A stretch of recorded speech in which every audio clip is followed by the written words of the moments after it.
Everybody talks about Dracula being connected to Ireland, the famous vampire created by Bram Stoker. But did you know there was an actual real vampire roaming the lands down in the southeast in Waterford? She is called the DEARG Dua, the red bloodsucker. And according to local legend, she is buried near Strongbow's Tree. The story goes, she was in love with a local peasant man. Her father was a local businessman, farmer, something to that effect, had ambition, and he was having none of this love, this real love for the local peasant man.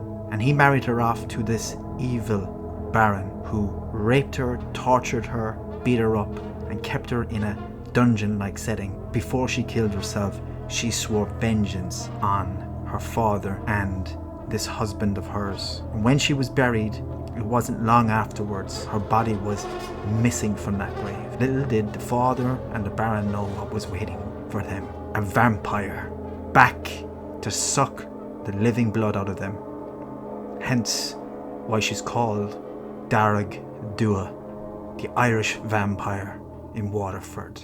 So be careful when you're roaming the lands down there, people, because you might never return home.